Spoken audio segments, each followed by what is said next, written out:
The cursor blinked against lines of code that could shut down half the internet, but my wife only saw pajamas and failure.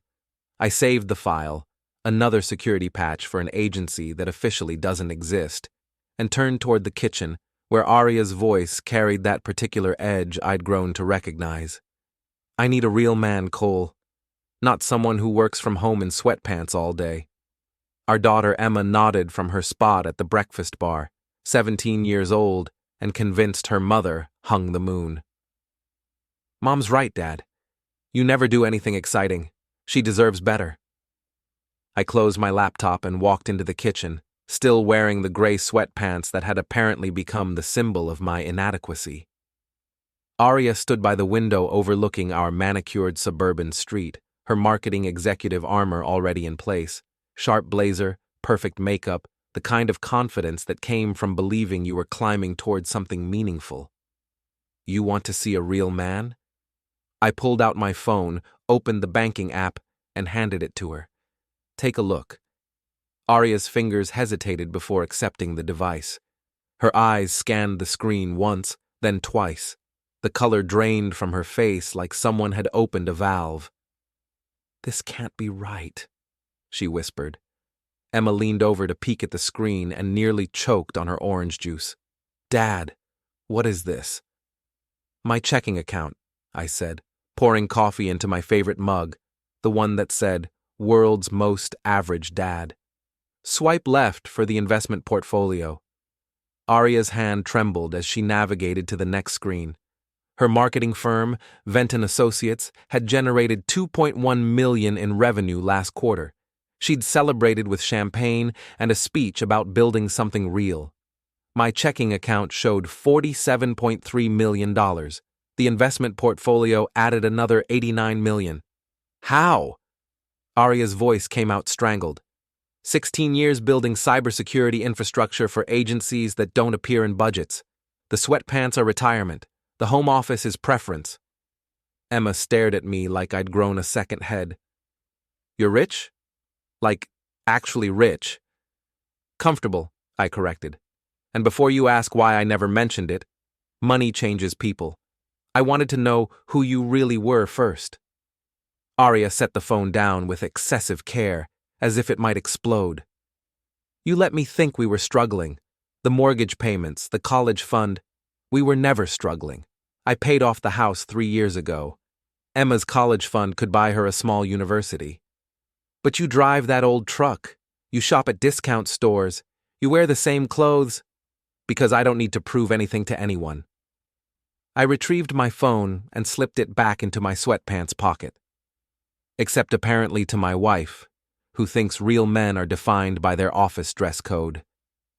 The kitchen fell silent, except for the hum of the refrigerator and the distant sound of our neighbor Mrs. Kaplan starting her morning gossip session over the fence.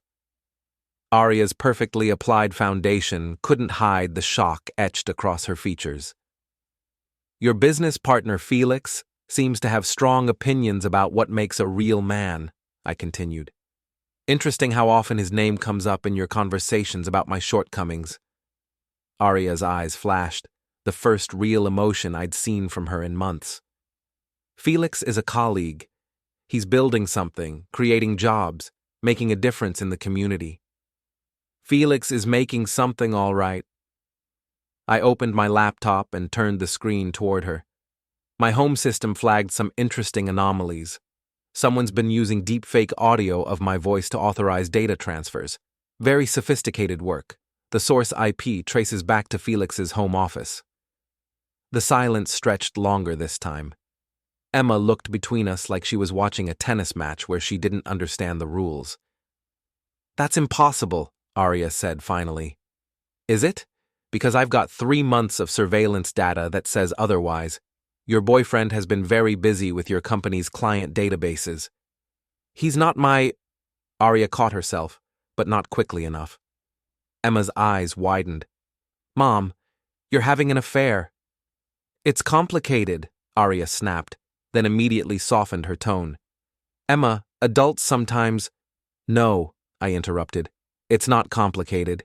Your mother is sleeping with her business partner, who's been using her access to steal classified data for foreign clients. The only complicated part is figuring out whether she's a willing participant or just incredibly naive. Aria's composure finally cracked. You don't know what you're talking about, Cole. You sit in that office all day playing with computers while the rest of us live in the real world. The real world where your father's company is being stolen through debt manipulation and shell entities. Where Felix has convinced you that you own 12% of a business your family built. Where cryptocurrency payments from a sovereign wealth fund under Treasury investigation flow into accounts Felix controls. I pulled up another window on my laptop. Here's the warrant request. My former colleagues took a very close look at your servers last week. They found some fascinating files. Aria grabbed the laptop, scanning the documents with growing horror. This is classified information. How did you... Because I'm not just some guy who works from home, Aria. I'm the guy who built the security protocols Felix is trying to breach. Those satellite systems he's so interested in. I designed the encryption. Emma stood up abruptly, her chair scraping against the tile floor. I can't deal with this right now. This is insane. She grabbed her backpack and headed for the door, pausing only to look back at her mother. You always said Dad was boring. Turns out he's more interesting than both of us combined. The front door slammed, leaving Aria and me alone in the kitchen. She closed the laptop and pushed it away like it was contaminated. You're enjoying this, she said quietly. No, I'm not. I'm disappointed. 20 years of marriage and you never bothered to find out who I really am. You just decided I wasn't enough and went looking for someone who fit your idea of success. Felix has ambition. He's building an empire. Felix is building a federal case. The question is whether you're going to be a witness or a defendant. Aria stood up, smoothing her blazer with practiced efficiency. I need to get to work. To warn him? She paused at the kitchen doorway. To figure out what's true and what's just another one of your games. This isn't a game, Aria. This is me trying to save my wife from making the biggest mistake of her life. Your wife? She turned back, and for a moment, I saw something that might have been regret in her eyes. When's the last time you treated me like a wife instead of a roommate you occasionally have dinner with? When's the last time you gave me the chance? She left without answering, and I heard her car pull out of the driveway moments later. I poured another cup of coffee and returned to my office, where 3 different encrypted messages waited on my secure terminal. The first was from my former handler at the agency. Felix Roord has been flagged as a person of interest. Maintain distance and report any contact. The second was from the Treasury Department. Venton Associates under active investigation. Cooperation appreciated. The third was from Felix himself, sent to my personal email. We need to talk. I leaned back in my chair and stared at the messages. 20 years of marriage, and my wife had never asked what I actually did for a living. She'd never wondered why I worked odd hours, why certain phone calls made me disappear for days at a time, why I could afford our lifestyle on what she assumed was freelance consulting income.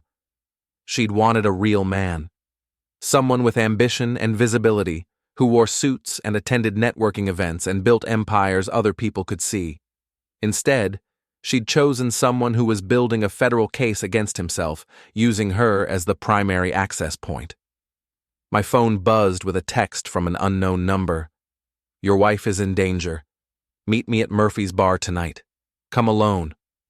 A friend. I deleted the message and pulled up Felix's background file on my secure system. Real name, Felix Roord, age 34, MBA from a diploma mill in Nevada, 3 previous business failures, 2 restraining orders from former business partners. The man my wife thought was more ambitious than me had been running cons since college. I opened a new document and began typing my report for the Treasury Department. If Aria wanted to see what a real man looked like when his family was threatened, she was about to get a comprehensive demonstration. But first, I needed to change out of these sweatpants. Murphy's bar squatted between a laundromat and a check-cashing place like it was embarrassed to be there. I'd changed into jeans and a button-down shirt, but kept my old work boots, the steel-toed ones that had seen me through more dangerous situations than my wife could imagine. The interior smelled like stale beer and broken dreams. A handful of regulars nursed drinks at the bar while a baseball game nobody was watching played on the mounted television. I found an empty booth in the back and ordered coffee from a waitress who looked like she'd seen everything twice. Felix arrived 20 minutes late, scanning the room like he expected an ambush. He'd traded his usual expensive suit for jeans and a polo shirt, but still managed to look overdressed for the venue. When he spotted me, his expression shifted from nervous to condescending. "Cole," he said, sliding into the booth across from me. "Thanks for meeting me. You said my wife was in danger." "She is. From you." Felix signaled the waitress for a beer. "Aria told me about your little display this morning. Very impressive, by the way. I had no idea you were sitting on that kind of money." "What do you want, Felix?" "I want to make a deal. You stay out of my business, and I'll make sure Aria doesn't get hurt when this whole thing comes apart." I sipped my coffee and studied his face. Felix had the kind of practiced charm that worked on people who wanted to be impressed, but underneath it, I could see the desperation of a man whose carefully constructed world was collapsing. "What whole thing?" I asked. "Come on, Cole. We both know you've been digging into my affairs. Very thorough work, by the way. You missed a few things, but not many." "Such as?" Felix leaned forward, lowering his voice. "Such as the fact that Aria knew exactly what she was giving me access to. She's not some innocent victim you can save with your white knight routine." The coffee suddenly tasted bitter. "You're lying." "Am I?" "Ask her about the Meridian Industries files. Ask her why she personally delivered them to my office last month. Ask her about the $50,000 I deposited into her personal account. The one you don't know about." Felix's beer arrived and he took a long drink before continuing. "Your wife isn't just having an affair, Cole. She's a full partner in everything I've been doing. The only reason she married you in the first place was because someone told her you had government connections that might be useful someday." "Someone?"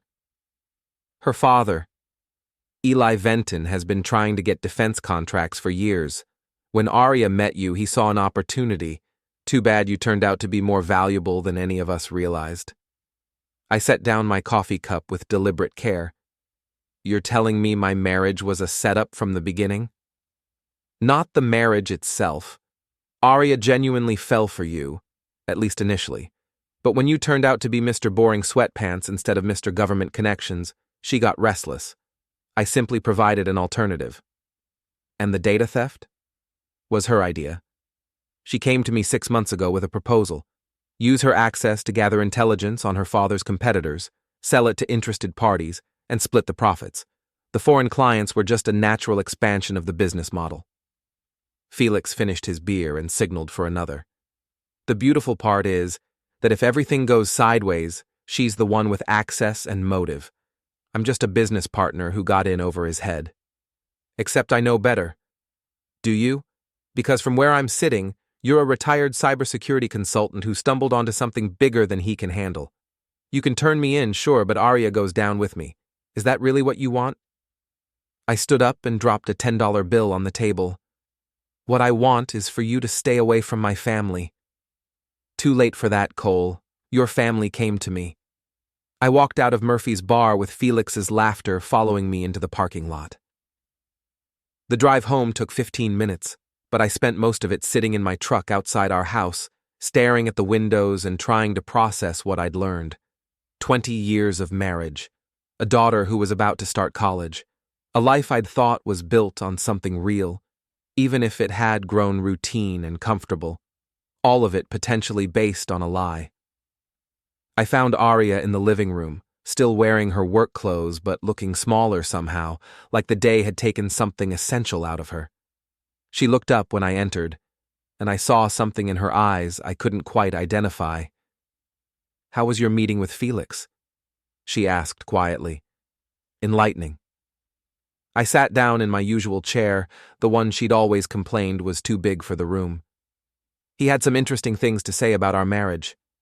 Cole, whatever he told you, is it true, Aria? Did your father suggest you pursue me because of my government connections? The silence stretched between us like a chasm. Outside, I could hear Mrs. Kaplan's dog barking at something in her yard, the sound sharp and persistent in the evening air. It wasn't like that, Aria said finally. What was it like? Dad mentioned that you might have useful contacts, but I married you because I loved you, Cole. Whatever else happened, that was real. And the Meridian Industries files? Her face went pale. How do you know about those? Because I built the security system that flagged their theft. Because I've spent the last 3 months watching you and Felix systematically loot your father's client database. Because I've been trying to figure out whether my wife is a victim or a criminal. Aria stood up abruptly, pacing to the window that overlooked our backyard. You don't understand the pressure I've been under. The company was failing, Dad was getting pushed out, and Felix offered a solution. Felix offered treason. There's a difference. It wasn't supposed to go this far. We were just gathering competitive intelligence, maybe selling some marketing data to overseas firms. The classified material was Felix's idea. But you went along with it. I went along with trying to save my family's business. Everything else just escalated. I joined her at the window, looking out at the garden she'd spent years cultivating. The roses were blooming, their colors vivid in the fading light. The $50,000 in your personal account, I said. What was that for? How do you... She caught herself. Of course you know about that too. What was it for, Aria? Insurance. Felix said if anything went wrong, I'd need money to disappear for a while. He was protecting me. He was setting you up. If this goes to trial, that money makes you look like a willing participant instead of a victim. Aria turned away from the window, and I saw tears in her eyes for the first time in months. What am I supposed to do, Cole?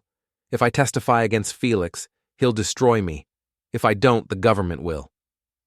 You could have come to me, 20 years of marriage, and you never thought to ask your husband for help? Ask the man who works from home in sweatpants? Ask Mr. Average Dad who drives a 15-year-old truck and shops at discount stores? The tears were flowing freely now.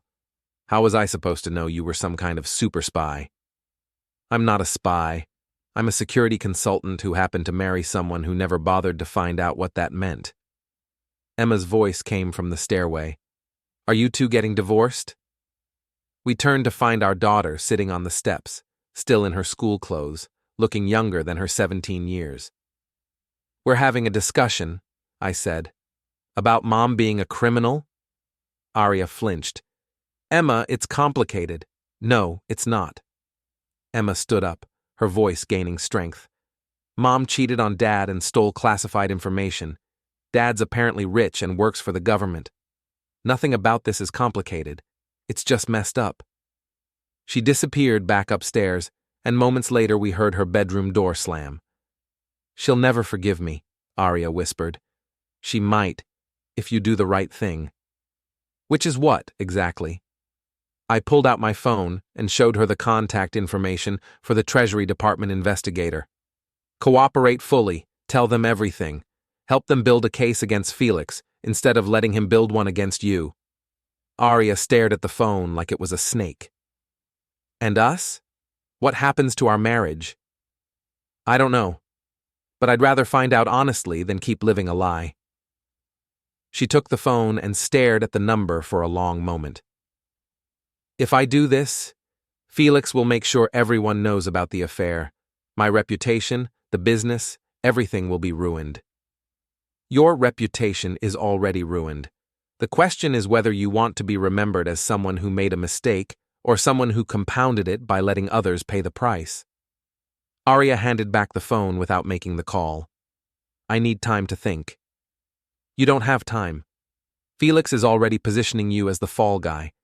Every day you wait makes it harder to prove you were manipulated instead of complicit. And what about you, Cole? Are you going to stand by me through this, or are you already planning your exit strategy? I looked at my wife. really looked at her, for what felt like the first time in years. She was still beautiful, still intelligent, still the woman I'd fallen in love with 2 decades ago. But she was also a stranger who'd made choices I couldn't understand and built a life I'd never been invited to share. "I'm going to protect my family," I said finally. "All of it, if possible. But I won't lie for you, and I won't let you destroy Emma's future to save your own reputation." Aria nodded slowly. "Fair enough." She walked toward the stairs, pausing at the bottom step. "For what it's worth, Cole, I am sorry. Not just about the affair, but about never seeing who you really were. Felix was wrong about a lot of things, but he was right about one. I never deserved you." I listened to her footsteps on the stairs, then the sound of her bedroom door closing. Our bedroom door, technically, though I'd been sleeping in the guest room for weeks. My phone buzzed with a text from the Treasury investigator. "Situation escalating. Felix roared, attempting to flee country. Need to move quickly." I typed back, "Working on it." Then I poured myself a drink and settled into my too-big chair to plan the most important security operation of my career, saving my family from the mess they'd created while there was still something left to save. The Treasury Department's field office looked like every other government building: beige walls, fluorescent lighting, and the kind of furniture designed to discourage lengthy visits. I sat across from Agent Jennifer Walsh, a woman in her 40s who'd clearly spent years dealing with people trying to explain away their bad decisions. "Your wife hasn't returned our calls," Agent Walsh said, consulting a file thick enough to stop bullets. "We need her testimony to build a solid case against Felix Roard. She's scared. Felix convinced her that cooperation would destroy what's left of her life. Her life is already destroyed, Mr. Merrick. The question is whether she wants to help us prevent other people from suffering the same fate." I shifted in the uncomfortable plastic chair. "What can you tell me about the scope of the investigation?" "More than you might expect. Felix wasn't just stealing marketing data.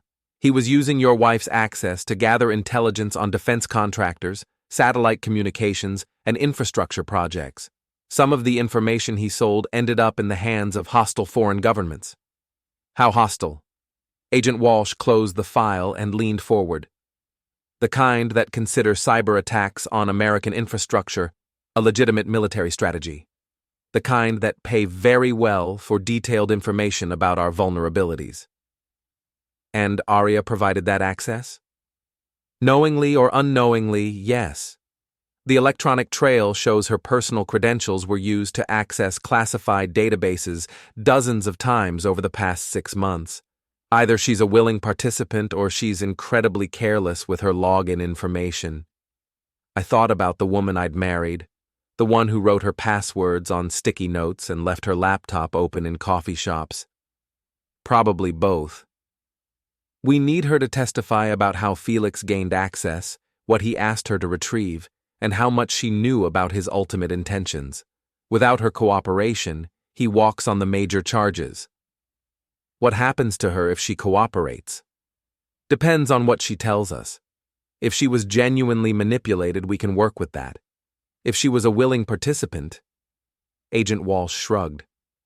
"That's a different conversation." I stood up and walked to the window overlooking the parking lot. My truck looked out of place among the government sedans and economy cars, like a reminder of the simple life I'd thought I was living. "There's something else," Agent Walsh said behind me. "Felix has been spreading rumors that you're involved in his operation, claims you provided technical assistance and helped him identify valuable targets." "That's ridiculous." "Is it? You have the skills, the access, and the inside knowledge of what would be most valuable to foreign buyers. From his perspective, it's the perfect defense. Claim he was working with a government insider who went rogue." I turned back to face her. "You don't believe that?" "I believe the evidence, but a jury might find his story compelling, especially if your wife corroborates it to save herself." The implication hit me like a physical blow. "You think Aria would lie about my involvement?" "I think desperate people make desperate choices. Your wife is facing serious federal charges. If Felix offers her a way out that involves blaming you, Agent Walsh spread her hands. People have done worse things to avoid prison.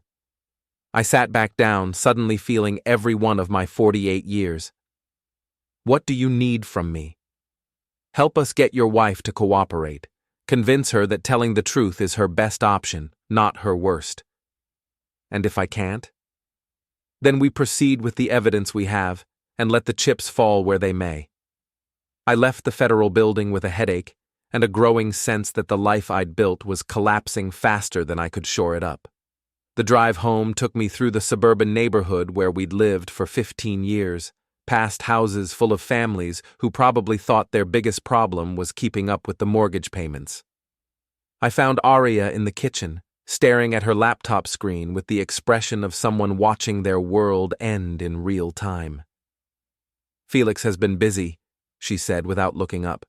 He's posted a statement on the company website claiming I've been embezzling funds and selling client information without authorization, covering his tracks. More than that, he's filed a lawsuit claiming I seduced him to gain access to his business contacts, then used that access to steal proprietary information. According to his version, he's the victim of an elaborate honey trap orchestrated by a desperate woman trying to save her failing marriage. I read over her shoulder. Felix's statement was masterfully crafted, painting him as a naive businessman who'd been manipulated by a cunning older woman with government connections. It even included carefully edited emails that made Aria look like the aggressor in their relationship. None of this is true, Aria said quietly, but it's believable. That's all that matters. My father called this morning. The board is meeting tomorrow to discuss my future with the company. Felix has convinced them that I'm a liability they can't afford.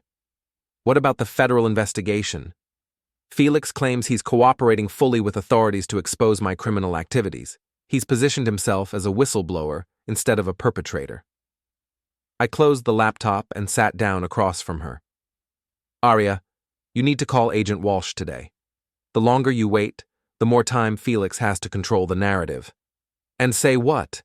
That I willingly gave classified information to a man I was sleeping with, but I didn't really understand what he was doing with it? That I took $50,000 in payments but thought it was a gift? Say that you made mistakes but you're willing to make them right. Say that you were manipulated by someone who exploited your trust and your family's financial difficulties. Will they believe me? They might, but they definitely won't believe you if you don't try. Aria stood up and walked to the window, the same spot where we'd had so many difficult conversations over the years. Emma won't speak to me. She leaves the room whenever I enter it. She's processing. Give her time. I don't think I have time. Felix's lawyer called this morning. They want to meet tomorrow to discuss a mutually beneficial arrangement. Which means? I testify that you provided technical assistance for his operation, and he ensures I'm portrayed as a victim rather than a co-conspirator. The kitchen fell silent, except for the hum of the refrigerator and the distant sound of lawnmowers in neighboring yards.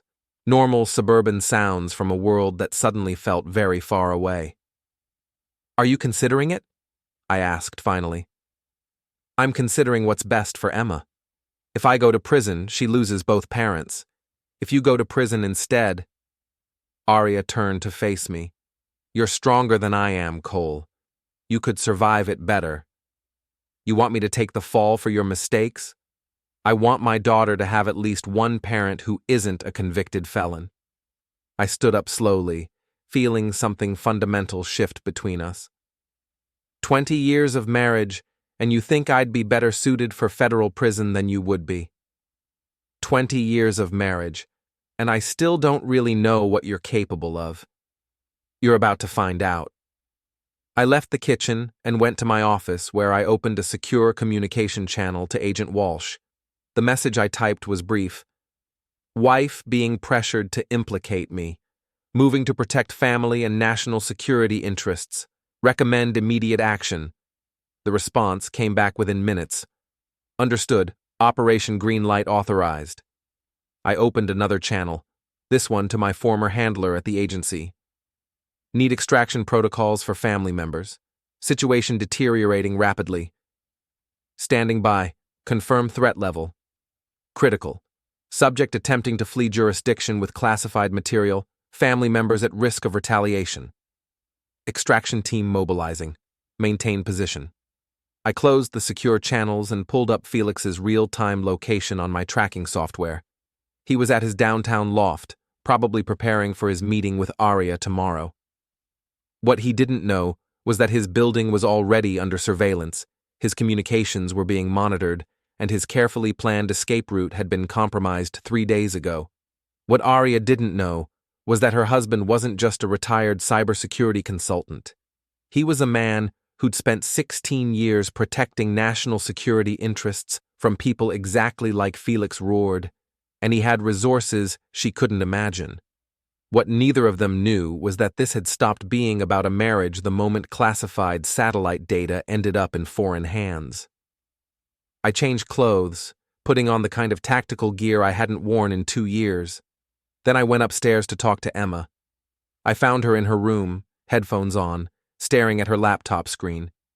She looked up when I knocked, and I saw my own eyes looking back at me, the same pale blue, the same stubborn intelligence. "Dad, you look different. I need you to pack a bag, just essentials. We're going to stay with your Uncle Mike for a few days." "What about Mom?"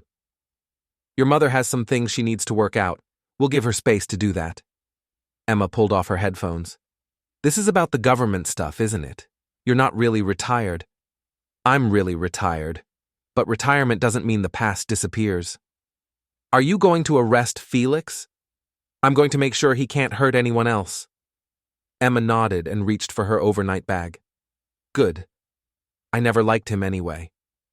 I helped her pack, then went to find Aria. She was still in the kitchen, but now she was on the phone with someone, speaking in the low, urgent tones of a person making desperate bargains. "I understand," she was saying. "Tomorrow at noon. I'll have everything you need." She hung up and looked at me with something that might have been relief or resignation. "That was Felix's lawyer. We have a deal." "No," I said quietly. "We don't." I showed her the federal warrant that had just arrived on my phone. "Felix Roard is being arrested tonight on charges of espionage, conspiracy, and treason. You have 1 hour to decide whether you want to be a witness or a co-defendant." Aria stared at the warrant, her face cycling through disbelief, fear, and finally a kind of desperate calculation. "You did this. You set this up. I protected my family and my country, in that order. What happens to me? That depends on the next phone call you make." I handed her Agent Walsh's card and walked toward the door. "Emma and I will be at Mike's house. When you're ready to tell the truth, all of it, call me." "Cole, wait." I turned back one last time. "I'm sorry," she said, "for all of it. You deserved better." "Yes," I said. "I did." I left my wife standing in our kitchen, holding a federal agent's business card and the ruins of the life she'd built on lies. Outside, Emma was waiting in my truck, her overnight bag in her lap and a determined expression on her face. "Is Mom going to be okay?" she asked as we pulled out of the driveway. "I hope so, but that's up to her now." In the rearview mirror, I watched our house disappear behind a row of maple trees. 20 years of marriage, 15 years in that house, and it was ending with a federal investigation and a daughter who'd learned that sometimes the people you trust most are the ones who hurt you worst. But Emma was safe. The classified information would be recovered, and Felix Roard would spend the next decade explaining his actions to federal prosecutors. As for Aria, well, she'd wanted a real man. She was about to discover what that actually meant. Agent Walsh called at 6 in the morning. Felix Roard was arrested at the airport, attempting to board a flight to a non-extradition country. We recovered encrypted drives containing classified satellite data and communications with foreign operatives. I sat up in Mike's guest bed, instantly alert. What about Aria? She called our tip line at midnight. She's agreed to full cooperation in exchange for consideration during sentencing. We're meeting this morning to take her statement. Is she telling the truth? As far as we can verify, yes. Her version matches the evidence we've gathered independently. Felix manipulated her financial fears and personal insecurities to gain access to classified systems. She was guilty of poor judgment and adultery, but not treason. I felt something tight in my chest finally begin to loosen. What happens now? Felix goes to trial for espionage. Your wife pleads guilty to mishandling classified information and cooperates with our ongoing investigation into his network. She'll face probation and community service, not prison time. And the marriage? Agent Walsh paused. That's not really my area of expertise, Mr. Merrick. After the call, I found Emma in Mike's kitchen, making pancakes with the methodical precision she'd inherited from me. My brother sat at the table reading news coverage of Felix's arrest on his tablet. Local boy makes good, Mike said, showing me the headline, Marketing Executive Arrested in International Espionage Ring. They're calling him a marketing executive? Better than calling him your wife's boyfriend. Emma flipped a pancake with perhaps more force than necessary. Are we going home today? Do you want to? I want to talk to Mom. I've been thinking about what you said, about people making mistakes and learning from them. And I think I was too hard on her. She messed up, but she's still my mom. I pulled Emma into a hug, marveling at the resilience of 17-year-old hearts. She'd like to hear that. What about you, Dad? Are you going to forgive her? I'm going to try. We drove home through neighborhoods that looked exactly the same as they had 3 days ago, past houses where families were probably dealing with ordinary problems like homework and lawn care and what to have for dinner. It felt strange to return to such normalcy after everything that had happened. Aria was waiting in the living room, wearing jeans and one of my old college sweatshirts. She looked smaller than I remembered, and older, as if the past few days had aged her in ways that couldn't be measured in time. How did it go with the federal agents? I asked. Long, thorough, humiliating. She managed a weak smile. They were actually quite professional. Agent Walsh said you've been helpful throughout the investigation. I was protecting my family. I know, and I'm grateful, even though I have no right to be. Emma sat down next to her mother on the couch, close enough to offer comfort, but not quite touching. Mom, I'm sorry I was so angry. I'm still angry, but I'm sorry I said those things. You had every right to be angry, sweetheart. I made choices that hurt our family, and you bore the consequences of my mistakes. We all made mistakes, I said, settling into my usual chair. I should have paid more attention to what was happening in our marriage. I should have asked more questions when you started working late and traveling more. You shouldn't have had to spy on your own wife to know she wasn't cheating. And you shouldn't have had to wonder whether your husband was successful enough to deserve your respect. We sat in silence for a moment, 3 people trying to figure out how to rebuild something that had been broken in ways we were still discovering. The company fired me, Aria said finally. Dad's trying to minimize the damage, but our reputation is pretty much destroyed.